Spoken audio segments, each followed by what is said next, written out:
Comme il est dit, nous honorons la grande famille.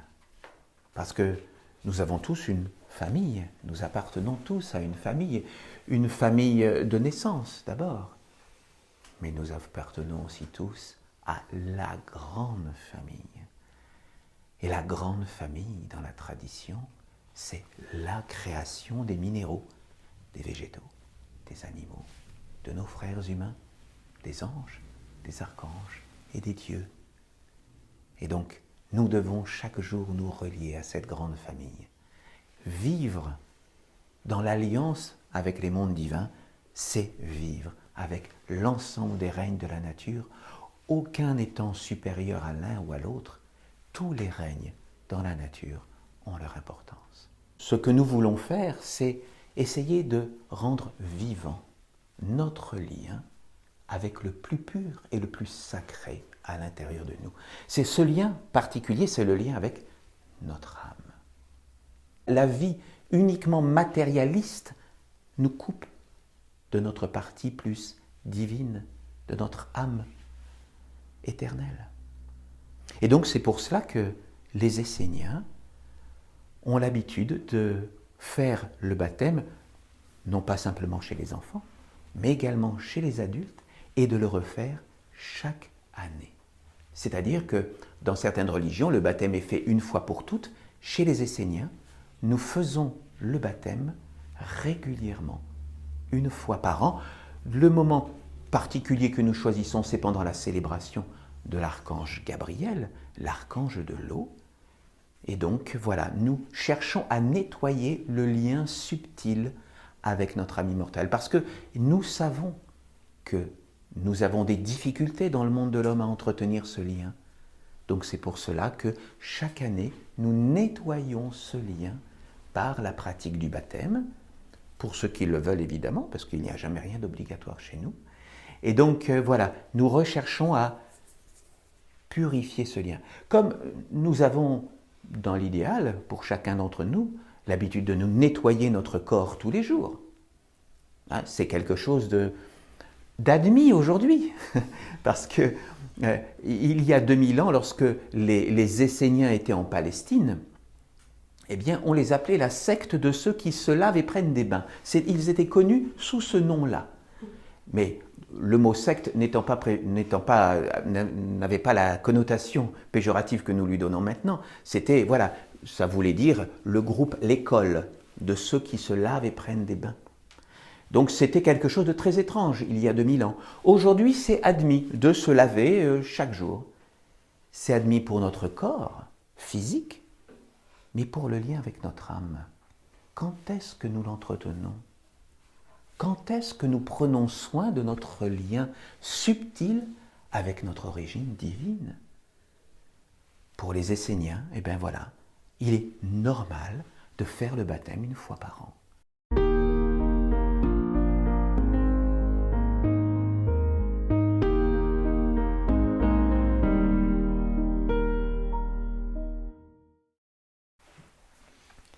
Aujourd'hui, le thème de notre homélie, eh bien, c'est le baptême.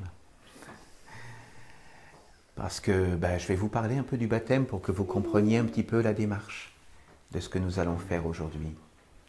Parce que quand on dit baptême, on pense d'abord à l'eau, et bien entendu que l'eau est quelque chose de vital.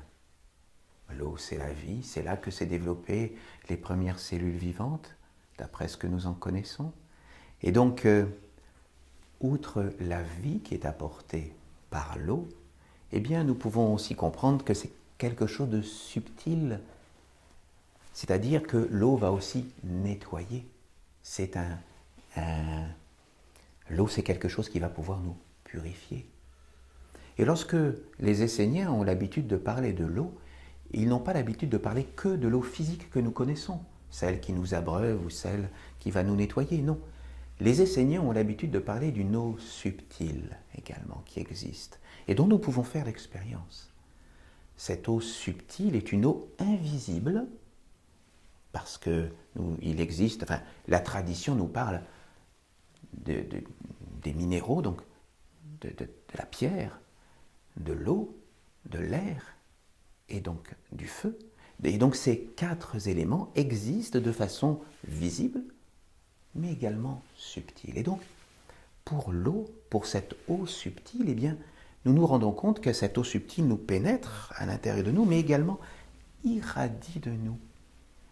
Et par cette eau, par la teinture de l'eau que nous avons, qui irradie de nous, eh bien, nous pouvons véhiculer plein de belles choses. Ou parfois des choses plus sales, si nous sommes un peu dans la disharmonie. Certains appellent cette eau aurique, ils ont l'habitude de l'appeler l'aura. Hein. Certaines traditions parlent de l'aura qui irradie de nous. Et donc, c'est ce que les Esséniens appellent l'eau subtile, l'eau des relations.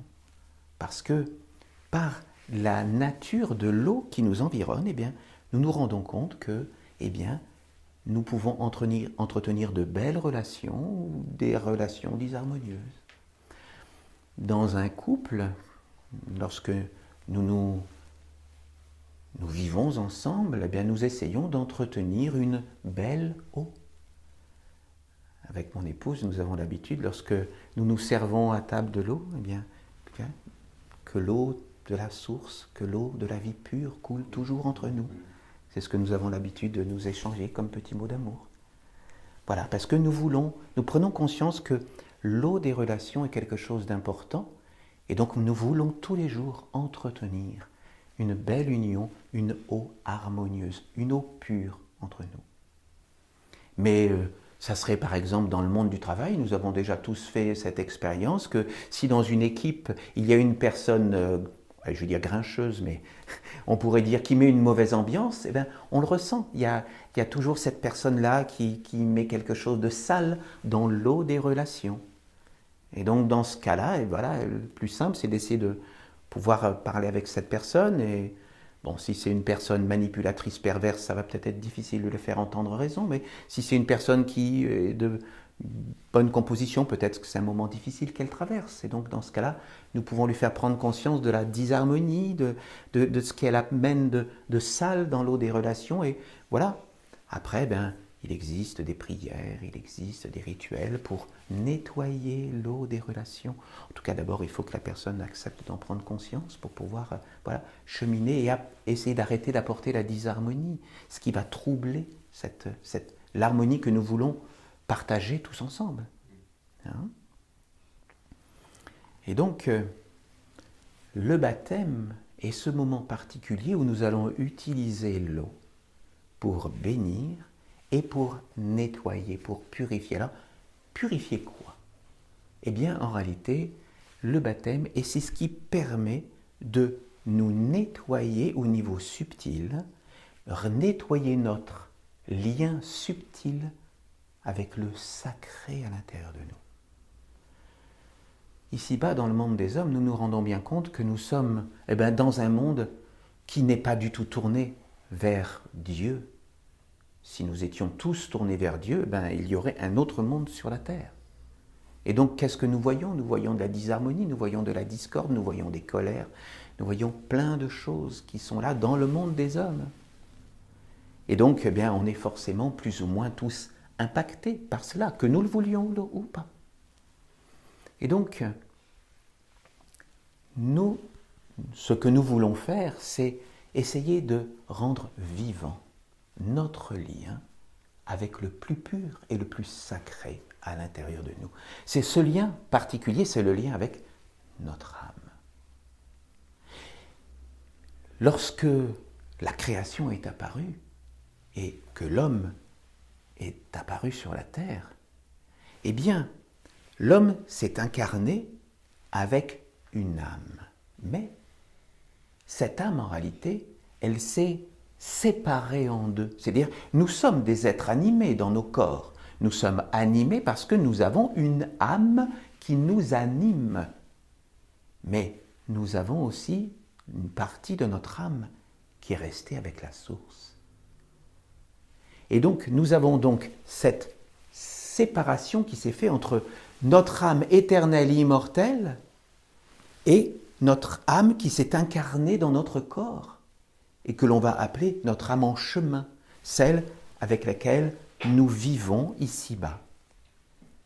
Mais le lien subtil entre notre âme en chemin et notre âme éternelle, eh bien c'est ce lien qu'il est parfois difficile d'entretenir.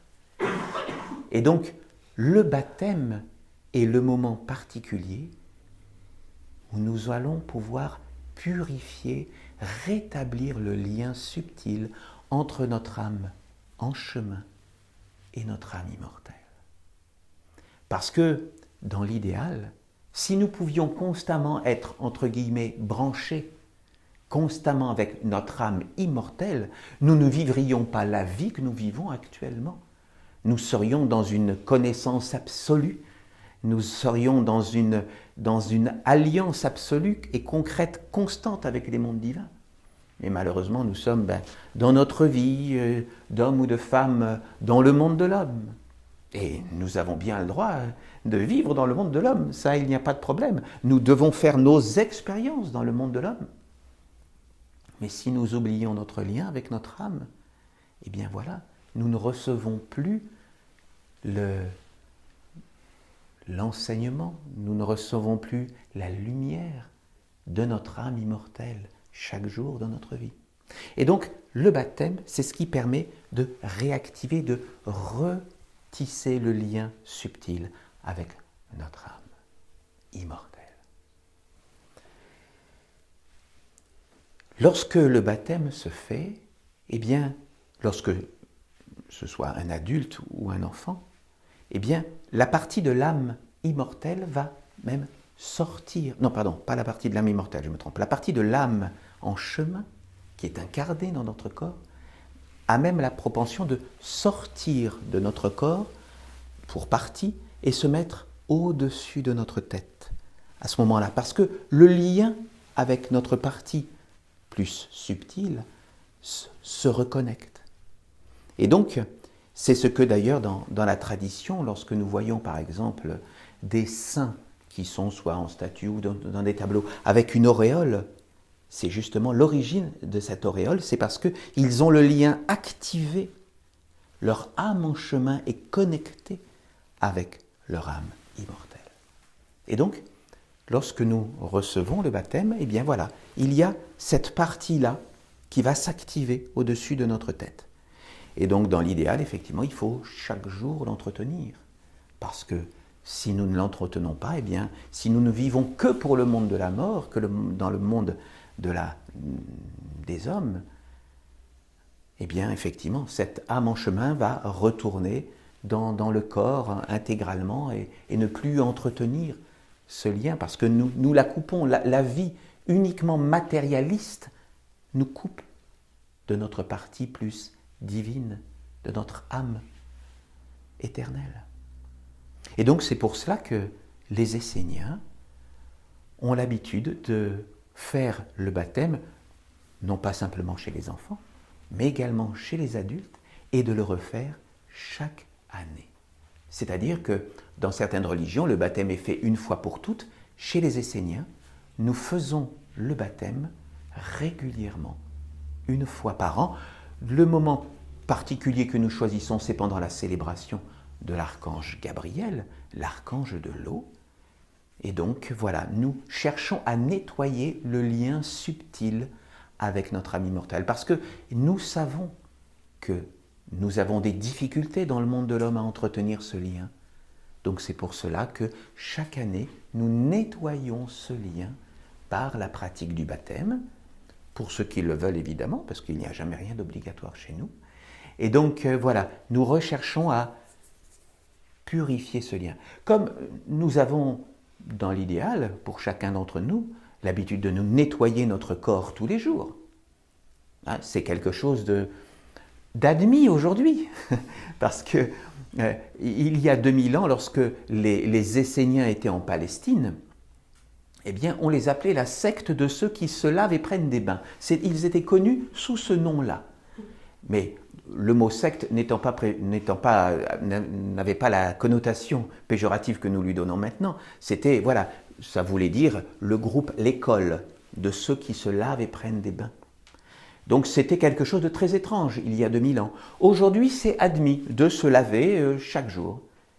C'est admis pour notre corps physique, mais pour le lien avec notre âme. Quand est-ce que nous l'entretenons? Quand est-ce que nous prenons soin de notre lien subtil avec notre origine divine? Pour les Esséniens, eh bien voilà, il est normal de faire le baptême une fois par an.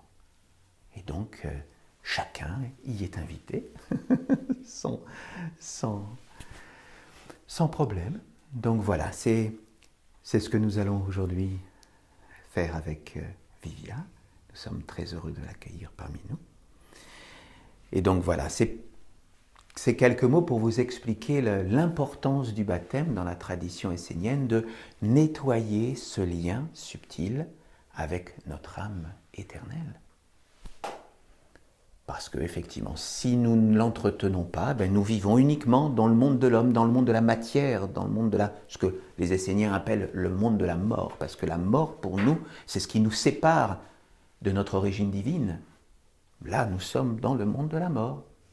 Pour la plupart des humains, ils disent non, la mort, c'est pas ici. Là, on est vivant, c'est de l'autre côté. Ben non, pour nous, la mort, elle est ici.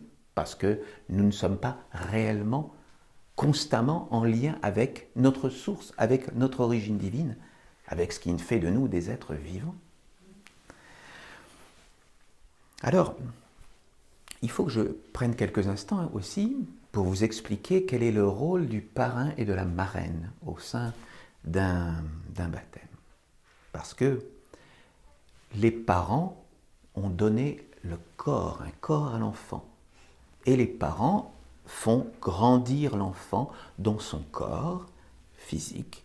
Ils lui apportent la nourriture, la protection, le logement, tout ce qu'il va faire grandir le corps. Bien sûr, tout l'amour, l'affection et je vais dire l'éducation. Mais le rôle des parrains et des marraines, c'est d'apporter l'enseignement spirituel. C'est d'accompagner l'enfant dans son cheminement spirituel vers Dieu. C'est cela, le rôle du parrain et de la marraine. Donc voilà qu'il faut en être conscient de ce rôle-là important, de toujours apporter, d'être le témoin que le parrain et la marraine étaient là lors du baptême de l'enfant. Et donc, voilà, ils sont les témoins de ce moment privilégié, de ce moment sacré. Et donc, voilà, vous êtes là pour dire, voilà, il y a un chemin à emprunter vers Dieu, et voilà, nous pouvons t'accompagner.